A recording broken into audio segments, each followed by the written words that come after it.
semana passada, deixa eu começar a gravar aqui. Então, nós estamos gravando nossa aula do dia 5 de abril, na nossa volta às aulas, e nós vamos ver hoje um pouco da nossa matéria do terceiro ano, tá? Que é algo que a gente viu muito rápido o ano passado e que nós não pudemos detalhar muito dado o contexto, tá? Eu vou explicar para vocês aqui com mais detalhes para nós entrarmos na matéria propriamente dita, que é a matéria desta semana, tá? Vou apagar isso aqui rapidinho. Nós vamos ver nessa semana os eixos, as escolhas e a sintaxe, tá? Os eixos, as escolhas e a sintaxe. Então, nós vamos ver aqui. O que são os eixos da língua? Pensem comigo aqui. A gente pode estruturar uma frase, escrever de qualquer jeito, colocando qualquer palavra em qualquer lugar? Será que dá certo? Será que a gente consegue falar assim, ó? Que o para Brasil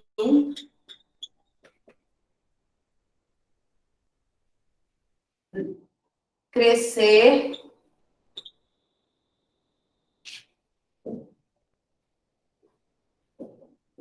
desculpe, vou trocar aqui, vou tirar esse para daqui. É necessário. Será que essa frase... Oi, Pedro. Dessa forma, tá parecendo mais um banco de palavras jogadas do que uma frase, né? Precisaria ter uma ordem, igual a gente aprende, sei lá, sujeito, verbo, ou, né, alguma coisa.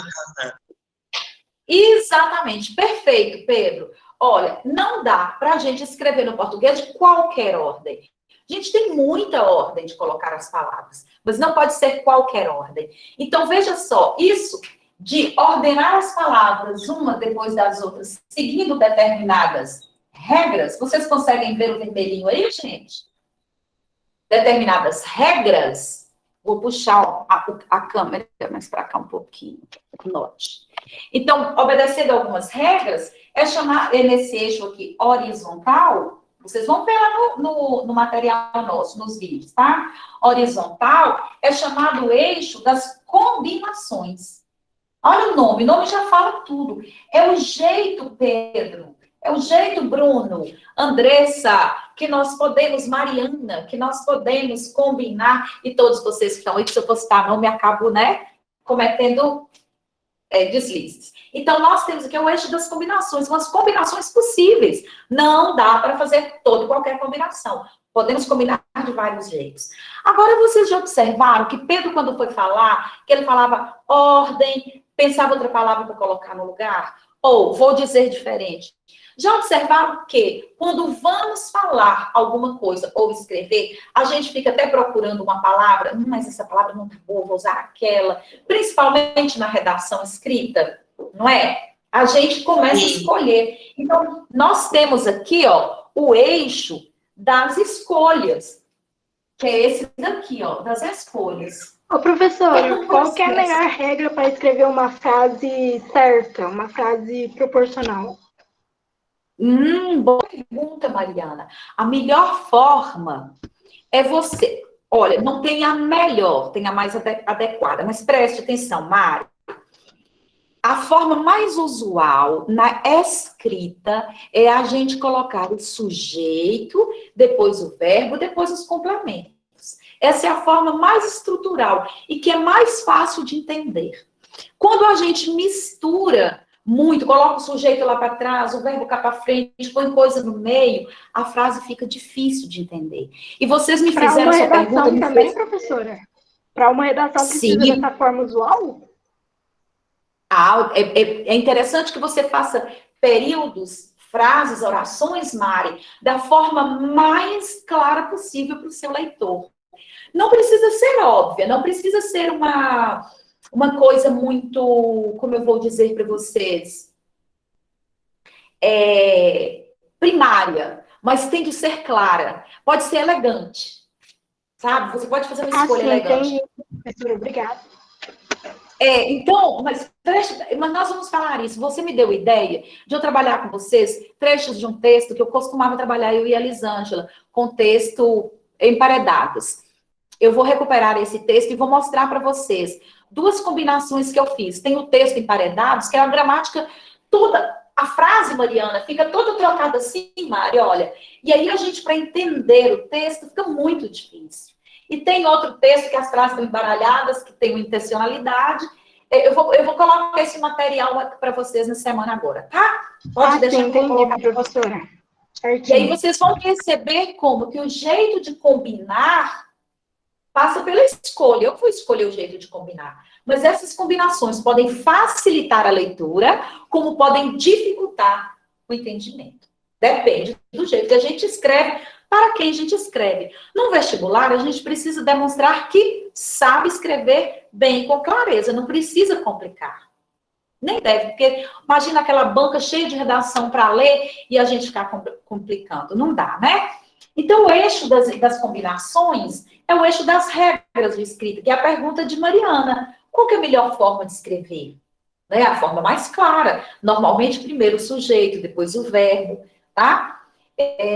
Mas na fala, nós trocamos. Na fala, muitas vezes, nós começamos pelo final da frase para depois colocar o início. É muito comum fazermos isso na fala. A escolha é a parte do falante, a parte do usuário, que vai dizer assim, eu prefiro aquilo. Igual o id, do jeito de falar, tem hora que brinca com vocês, escolhe umas palavras lá da terra dela, fica dando aula, brincando, não é assim? Então, às vezes, eu falo assim, menino porqueira, cala a boca. É uma expressão lá de minha terra, um jeito de ser da minha terra. Então, eu estou escolhendo para ser mais natural, para ser mais brincalhona e ficar mais próxima de vocês.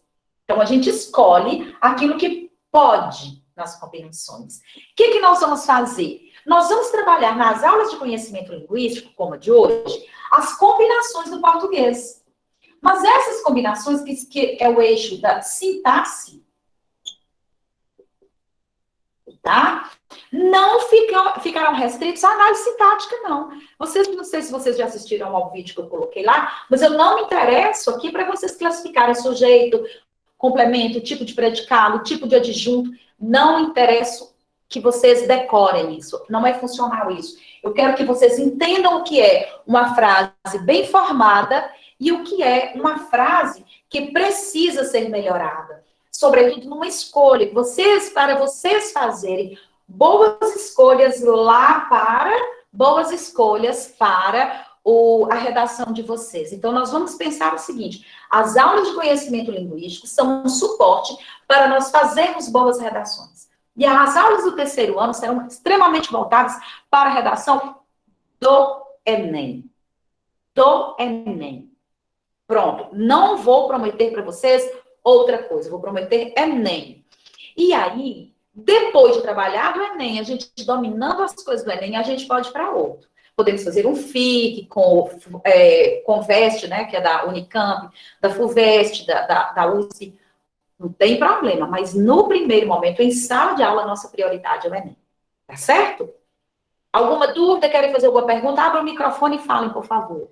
Idy, Sim. Eu posso ter errado, mas complementando a pergunta, a resposta que você havia dado para Mariana, eu acredito, né, até onde eu sei, se é que é verdade isso, que uma melhor forma, combinação de se escrever vai depender muito também do tipo de texto. Por exemplo, no gênero literário, às vezes no poema, colocar o adjetivo antes do substantivo. Um exemplo mais simples, bela noite, ao invés de noite bela. Né? Tô dando um exemplo bem genérico aqui, bem só para entender, talvez, né, depende de que tipo de texto, da intenção, não sei, às vezes numa música a combinação de palavras pode mudar o ritmo, ou, né, enfim, deixar, né, alguma coisa assim, botaria. certo? Perfeito. Perfeito, Pedro. Por isso que eu falei com ela que não há o certo. Foi bom você ter trazido esse lembrete, porque não há, Mariana, o certo e o errado a priori. Então, por exemplo, não é errado, eu gosto muito de ilustrar com a roupa, com vestuário. Qual o problema de a gente vestir pijama? Nenhum. Todo mundo veste pijama. Mas não dá para vir fazer uma aula aqui agora para vocês com a câmera aberta, né, de pijama aqui. Não tem jeito, tá? É cada coisa no seu lugar. Na fala, na escrita, no uso da língua, é a mesma coisa. Então, se eu tenho um texto que me permite brincadeiras com a língua, né, que aí os dois exemplos que eu falei para eu colocar para vocês, que me permitem, como atividade que vocês vão ler, vou fazer dessa semana, tem lá o Chapeleiro Maluco, que é um exemplo em cima disso que Pedro está falando, que é muito diferente a gente dizer assim, homem grande, grande homem. Homem grande é um homem alto, grande homem é mais abstrato. E às vezes no poema a gente escolhe na literatura, ou na propaganda, ou enfim, numa argumentação, a gente escolhe trocar as palavras de lugar para maior efeito de sentido daquilo que a gente pretende. Então, a sintaxe, ela é muito fixa, ela é muito dada a inflexões. Ela é muito dura, porque ela não permite tudo, como a gente falou. Mas ela não é inviolável. Tanto não é que a gente quebra, a gente muda a sintaxe para fazer o texto ter mais efeito de sentido. Tá claro até aqui, gente? Tá sim, Ide, muito obrigada. Obrigada a você, viu, Pedro? Então, amores, o eixo da sintaxe é esse daqui, que são o conjunto de regras da língua, que tem uma resistência muito grande à mudança, mas nem por isso não podem ser mudadas. Podem. Eu não sei se vocês lembram de eu brincar, eu coloco isso no vídeo que eu fiz para vocês, de eu brincar quando eu estou chegando à sala de aula e vocês estão saindo, eu digo assim, onde você vai que pensa? Essa frase não é do português. Onde você vai que pensa? Não é do português, é muito estranha. No entanto, naquele contexto, ela ganha todo sentido. Ela deixa de ser gramatical. Eu estou falando de uma forma brincalhona, como eu falava com vocês, de, olha, cheguei, vai lá rápido, não demora, a aula vai começar, né? Por aí, como eu coloquei lá no vídeo, vocês vão ver. Então, continuando aí, nós temos esses aqui são os eixos, certo? Os eixos de análise, os eixos de construção linguística. Agora, quando eu quero analisar uma frase ou fazer qualquer questão, uma língua, alguma coisa da língua, eu parto para os níveis de análise linguística. Nós estudamos rapidamente no ano passado. Os meninos da DM estudaram isso mais um pouco com o Gisele. Eu fiz uma inversão com os meus meninos, porque eu retomaria esse ano aqui. Acho que os meninos do segundo ano vão lembrar rapidinho. Nós temos 5 ou 6, vou lembrar aqui, de análise linguística. Níveis de análise linguística.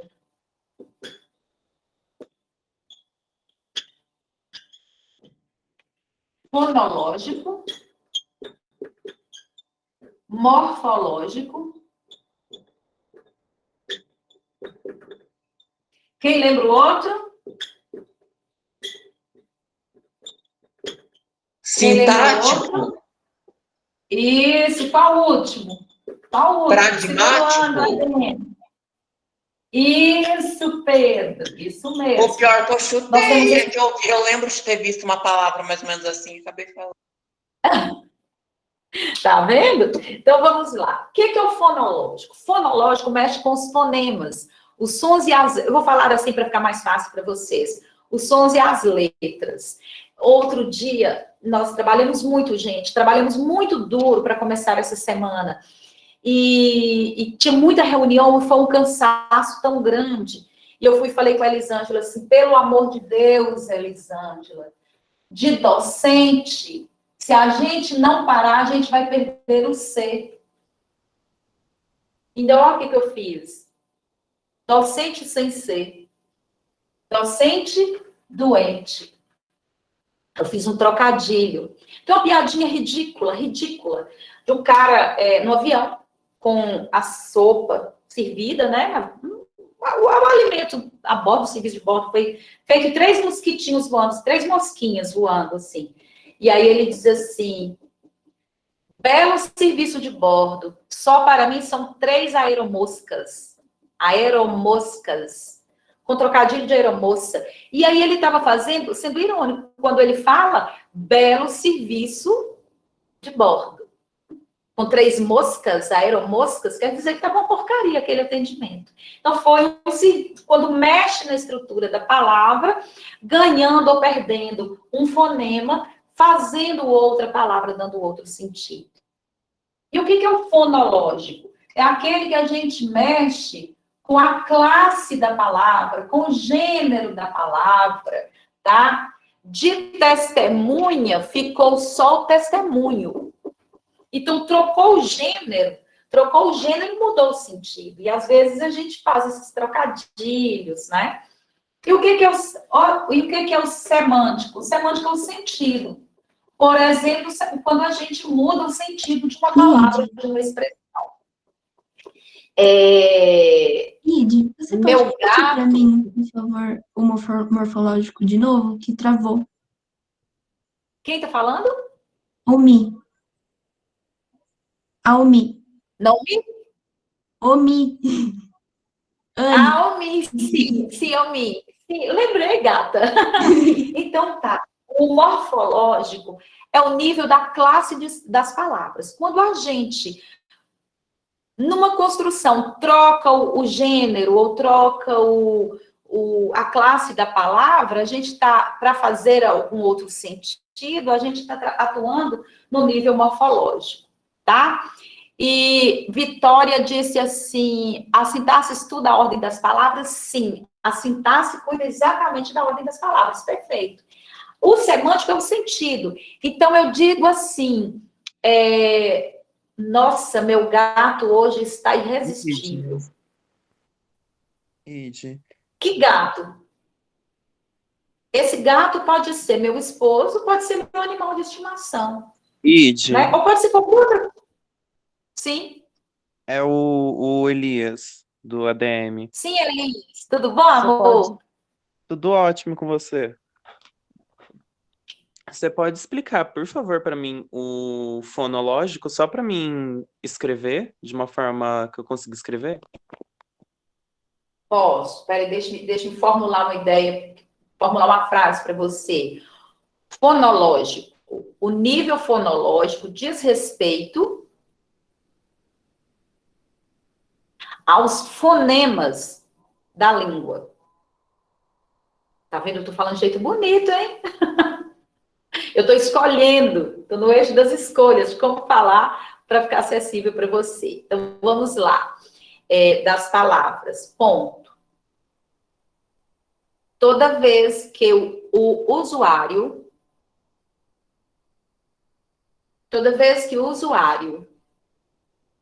altera algum fonema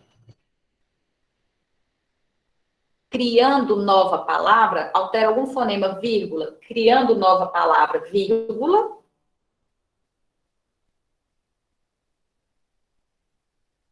ele atua no nível fonológico.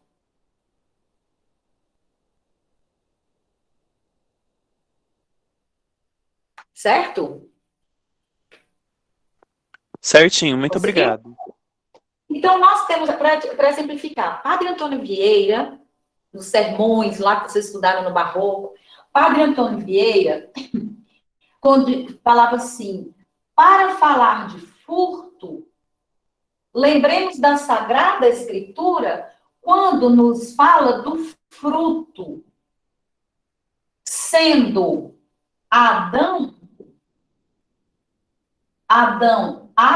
ao pegar o fruto, vira ladrão ao cometer o furto. Então, nós estamos vendo aqui, falando de Adão no paraíso, a história da maçã, e ele faz aqui um jogo com as estruturas, com elementos das palavras, criando novos sentidos, estabelecendo relação entre eles. Ficou claro o exemplo agora, Elias? Ficou sim, obrigado. Ok. Então, gente, o sentido, como eu estava exemplificando, o semântica é do sentido. Agora, presta atenção. A gente está separando aqui por uma questão didática, porque todos eles, de alguma forma, todos eles desaguam no semântico. Todos vão ter alguma contribuição no sentido, tá? Todos. E o que é o sintático? Como Vitória Reis já disse aí, minha princesinha Mel já disse aí, o sintático tem a ver com a ordem das palavras no texto, na frase. Qual que vem primeiro, qual que vem depois, tá? Dá um exemplo, sempre que alguém, gente, escrever e eu não vir, por favor, alguém abra o microfone e fale para mim. Pode ser que o colega esteja sem microfone. Um exemplo de troca de classe de palavra. Eu dei o... não, quer ver?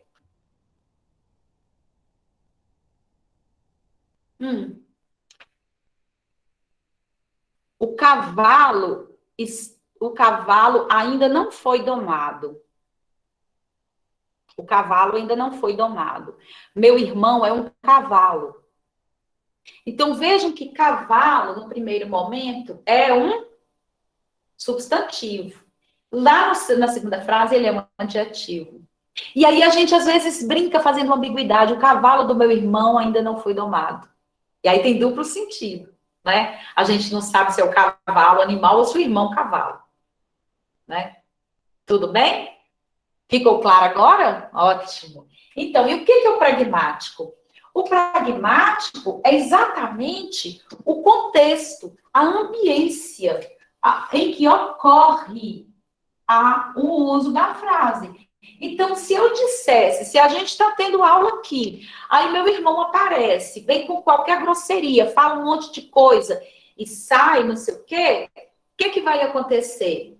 Nós vamos... e eu falo, nossa, o cavalo do meu irmão ainda não foi domado. Aí a gente vai entender que é uma ironia, que eu estou rindo da cara dele, sei lá. O contexto vai dizer que meu irmão é um cavalo mal educado, né? Mas se a gente estiver assistindo a um filme e um cavalo bravo, e você sabe que é do meu irmão e eu falo isso, o contexto respondeu. Que não é a meu irmão que me refiro, mas sim ao animal do qual ele é dono. Tá? Então, o contexto é que vai dizer para a gente. Tá? Então, às vezes, a gente está em reunião pelo Meet e sempre com as câmeras fechadas, e aí o colega vai falando e de repente fala assim, gente, responde. E esses dias eu disse, nossa, eu me senti numa sala fantasma, assim, né? E aí o professor João Paulo viu, falou, é verdade, é muito ruim, porque a gente parece estar numa sala fantasma. Mas esse oi, hein, alguém está me ouvindo? Não faz o menor sentido, só tem sentido no Meet com as câmeras e microfones fechados. Numa sala de aula, só quando o aluno não responde, está aquela aula todo mundo parado, aí o professor tem que dar um jeito para animar. Ajudou? Alguém ia falar alguma coisa? Oi? Aula? O pragmático, eu só não entendi muito bem o significado da análise linguística pragmática, a última coisa. Análise linguística pragmática é aquela, Pedro, que exige um conhecimento, ou se for o caso, um detalhamento do contexto para se produzir o sentido. Então, se eu digo assim, quer ver? Nossa, ela nem desconfiou que eu estou dando aula. Vocês não estão sabendo o que eu estou falando, então? Vocês viram que eu fiz um gesto e dei um mínimo de dica para vocês. O que foi que deu de dica para vocês? O tom? O contexto que está inserido. Hã? O contexto da história, do que tem a ver o que você falou? Tem. E eu fiz assim com a mão, nossa, não sei se vocês chegaram a ver, nossa, ela não se toca que eu estou dando aula. minha cara, minha expressão, meu gesto, indica que é para alguma coisa do meu contexto que alguém não sabe que eu estou dando aula, ou seja, está atrapalhando minha aula. Né? Não é o caso aqui, eu só estou exemplificando. Mas vocês teriam de olhar e conhecer o contexto que eu estou. Vai ver que foi uma pessoa que passou ali me atrapalhando, vai ver que foi minha vizinha, sei lá, que fez um barulho, entendeu? Mas esse contexto, esse ela, nós tá vendo que eu estou dando aula, só o conhecimento do contexto é que é capaz de ajudar vocês a entenderem. Compreenderam agora? Tem textos que a gente não dominando o contexto, a gente não interpreta.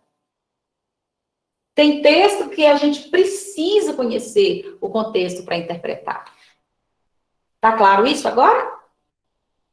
Agora sim, Ide, muito obrigada. De nada, amor. Então, gente, olha só.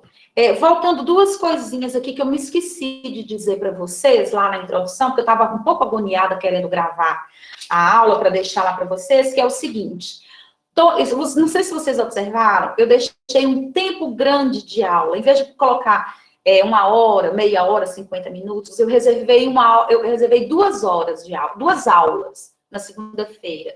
Nós temos 2 aulas na segunda e 2 na terça. E eu reservei as 2 da segunda para a gente ter aula. Por que que eu fiz isso? Porque nós vamos corrigir a atividade na segunda-feira. Que foi um pedido que vocês me fizeram. Você precisa corrigir, a gente não tem esse feedback. Então, nós vamos aproveitar esse tempo de sala de aula aqui para termos aula mesmo, sabe? Igual a gente está fazendo. E eu vou gravar as telas, vou gravar a minha imagem, blá, blá, blá, blá. E aí a gente vai fazer o seguinte, eu vou disponibilizar para que vocês também corrijam, tá? E quando eu devolver as atividades ou a nota, porque às vezes eu não vou ter condição de colocar todos os comentários e todas as respostas, aí você tire dúvida daquilo que você tiver, falar, eu acertei essa questão, e aí a gente pode tirar essas dúvidas, ou na aula seguinte, ou no plantão, que eu acho que é legal. Eu esqueci de falar isso com vocês, isso é muito importante, tá bom? Isso é fundamental. Eu vou colocar, na próxima semana, já tem produção de texto, eu vou explicar como interpretar,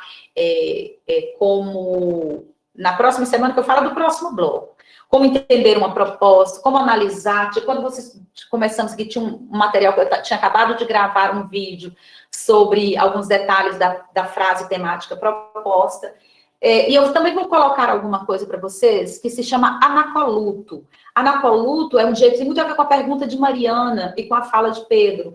Anacoluto é um jeito de escrever em que a gente fala um pedaço de uma frase, mas ela não tem nada a ver com o restante que a gente vai falar. Eu vou explicar isso depois. Está no eixo da sintaxe. Mas lembrando o que Pedro explicou. Gente, no anacoluto, nós... É muito funcional em tirinhas, na literatura, mas na redação do Enem é pecado mortal. Então, há algumas coisas que eu vou falar com vocês, mas eu sempre vou voltar. Por que eu estou falando isso? Eu sempre vou voltar para a redação do Enem. Eu vou, em alguns momentos, você vai falar, mas não tem certo, tem os gêneros. Claro que tem os gêneros, e vocês têm que trabalhar sempre com essa noção de gênero.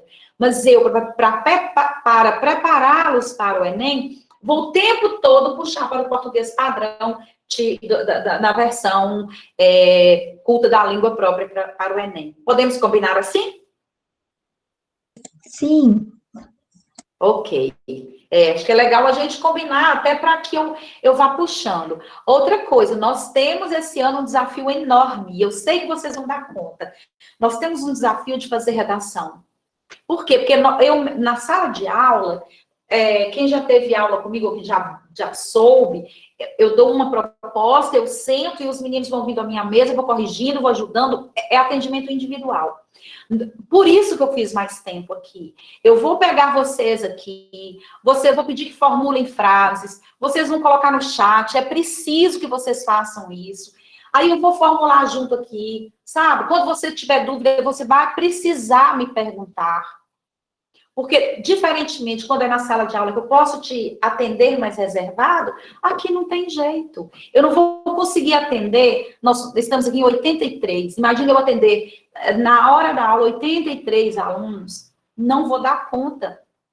Então, é fundamental que você leia a sua resposta, ou que a gente vai combinar de você mandar colocar lá no Drive, sei lá, a gente vai ter que bolar um jeito de eu começar a corrigir as redações de vocês. Porque sem isso, a gente não vai alcançar sucesso. E esse ano nós temos que tirar, todo mundo tem que tirar mais de 900 pontos na redação do Enem, tá? Todo mundo com mais de 900. Porque depender de mim, já estamos lá com 960, só falta 1000. Tá bom? Vamos lá? Então, amores, são esses os 3 níveis. Então, nós programamos para hoje, eu programei para hoje, eu estou até fazendo uma síntese, e aí, os níveis, lembrando para vocês o que é gramaticalidade, e agora vou entrar na parte de gramaticalidade, que é o eixo sintático, e frase, oração e período, que tem a ver com aquela pergunta de Mariana lá do início, que o que é uma frase bem formada no português? Foi mais ou menos isso que ela perguntou. O que eu posso fazer no Enem, o que eu não posso, tá? Então, foi a pergunta de Mariana. A pergunta de Mário hoje, assim, foi dentríssimo do que nós vamos trabalhar. Antes de nós continuarmos, eu preciso falar 2 coisas também ainda com vocês. Eu sou agora coordenadora da área de linguagens. Antes era Elisângela, depois foi Cláudia, depois foi Lucas, aí Elisângela foi para a CGE, não pode continuar, né? Cláudia passou para Lucas por questões outras, e Lucas foi para a coordenação do Edificações, e aí eu vim para a coordenação de área. O que isso significa? Significa que o trabalho todo que é desenvolvido pela área passa pela nossa gestão, passa pelo nosso bate-papo. Então, assim, a primeira coisa que eu quero pedir a vocês é que, em face de sugestão de alguma matéria, de algum método, de melhoria de alguma questão, vocês devem procurar o professor, conversar com ele, fazer elogios, fazer sugestões de melhorias, né, para a aula, incrementar as aulas. E caso vocês não consigam que o professor, por exemplo, acate uma sugestão que é geral da turma, então podem contar com a coordenação para ajudar vocês nesses diálogos. Mas a gente que estava pensando fazer um movimento tal, que envolve a área, ok, me chama para a gente resolver, tá? Nós estamos aí para ajustar o diálogo entre professor, entre alunos com alunos, a área de linguagem se aprimorar e crescer a cada dia, planejar as coisas. E com relação a outra questão, a outra questão que eu gostaria de falar, eu esqueci. Perdi, depois eu lembro e falo com vocês. É Ide dando aula, Ide sendo Ide. Então, vamos lá. Nós pensamos, a primeira coisa, quando nós falamos em sintaxe... lembrei. Nós temos esse formulário que eu pedi para vocês responderem, mas isso não fecha nossos canais de participação. Toda e qualquer avaliação pode e deve ser feita comigo, pelo WhatsApp, por e-mail, da forma que você quiser. Eu não tenho o menor problema de você avaliar a minha disciplina e dizer assim, Ide, não gostei disso, Ide, eu não quero aquilo, Ide, posso te dar uma ideia de mudar? Muito pelo contrário, eu acho muito bom quando vocês participam. Porque me dá chance de melhorar meu trabalho. Então, por favor, não se intimidem, tragam ideias, porque, ainda mais agora, nós estamos distantes e eu não sei exatamente como que vocês estão recebendo. Aquela coisa de a gente perceber o aluno na sala de aula, notar ou aquele olhar triste, ou aquele olhar mais ansioso, ou aquele comportamento diferenciado, a gente não tem aqui. Então, é fundamental o diálogo entre nós, tá? Então, quando nós falamos em sintaxe, nós logo pensamos em gramaticalidade.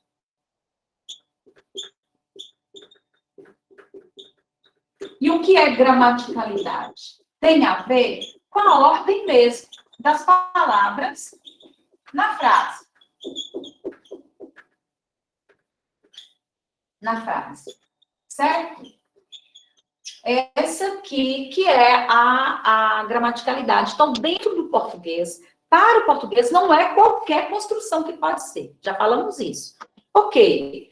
Mas, aí, nós vamos pensar que o português tem, olha a pergunta de Mariana, uma estrutura básica chamada sujeito, verbo e complemento. Então, aqui, Mariana fez uma pergunta. Certo? Sujeito, verbo e predicado. Nós, às vezes, temos só o sujeito e o verbo. Por exemplo, o dia... Não, o dia não, isso está errado. Deixa eu falar aqui. O gato morreu. Tá? A criança nasceu. Eu estou procurando frases bem simples para não entrar em maiores detalhes. Aqui nós podemos ter um verbo e um complemento. Havia muitos livros sobre a mesa. Muitos livros. Havia muitos livros. E às vezes, só um verbo.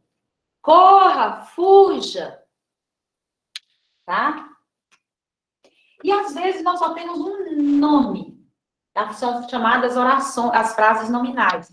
Que nós temos socorro, fogo, silêncio, tá? São as frases nominais. Então, no português, nós temos essas 5 formas de composição. Às vezes, a gente troca de lugar. Coloca o complemento aqui, o sujeito aqui. Um carro, mas às vezes troca o sentido. Por exemplo, um carro comprou Maria, não deu. Mas um carro Maria comprou, deu. Certo? Uma pergunta Mariana fez. Uma pergunta fez Mariana? Não deu. Tá vendo? Determinadas estruturas podem mudar, mas não podem mudar totalmente. Então, a gente pega aqui, ó, entre o sujeito e o verbo, a gente coloca alguma coisa aqui no meio. Então, a gente tem muitas possibilidades de variação. Essas são as estruturas aceitáveis do português, tá? E nós chamamos de gramaticalidade. Nós temos textos que quebram essa estrutura, dependendo da intencionalidade com que eles são produzidos. Então, como eu disse para vocês, há situações em que nós rompemos com a gramática para maior expressividade. Lembrem-se, isso não pode ser usado na redação do Enem, salvo e unicamente se for a título de exemplo. Tá? Alguma pergunta, pessoal? Não entendi muito bem esse finalzinho, professora. Por exemplo, o tema é sobre... Vou pegar violência contra a mulher. Tá bom? Aí você vai e coloca uma frase assim, ó. Um carro comprou Mariana. Faz de conta. Essa frase, você vai começar a sua redação assim, ó. Um carro comprou Mariana, ponto. Essa frase, no português, não faz o menor sentido. Mas ela é ainda muito mais aceitável do que a violência contra a mulher, que vem acontecendo no Brasil. Então, você usa uma situação absurda para falar de algo que a frase é absurda, para falar de algo absurdo do ponto de vista temático da redação. Consegui te mostrar agora? Sim, obrigada. Então, você pode até usar para exemplificar alguma coisinha, desde que você deixe claro que você está fazendo isso intencionalmente para exemplificar. É isso que a gente tem. Entendi. Então, pessoal, alguma dúvida? Mais alguma dúvida? É hora de vocês falarem. Minha matéria é essa aqui. Tá bem explicadinho, Ide. Tá bem explicadinho? Então, olhem só, já tem vídeo sobre essa matéria lá. Eu vou colocar para vocês 2 textos emparedados e as garrafas. Esses 2 textos eu vou colocar lá para vocês. E vou fazer alguns comentários, de repente eu gravo um vídeo falando também sobre a relação, fazendo análise dos 2 textos para ajudar sobre gramaticalidade, sobre estrutura. E é isso, por hoje é só. Usem o nosso tempo de plantão e as aulas de manhã ficam destinadas à nossa a resolução da atividade que está lá na página, na nossa aba, tá bom? Certinho. Muito obrigada a vocês, beijo no coração e até mais à tarde. Obrigada pela aula. Tchau, Ide. Tchau, Ide. Tchau, Obrigada. pessoal. Seu cabelo Quero tá todo lindo, mundo. Ide. Seu cabelo tá lindo. Obrigada, amores, para Falou, vocês. Ide. Tá Noite mesmo, boa. Ide. Obrigada, viu, Cláudia? Obrigada, amores. Tchau, Beijo. Ide. Tchau. Ide, Oi. por acaso você vai mandar essa gravação pra gente?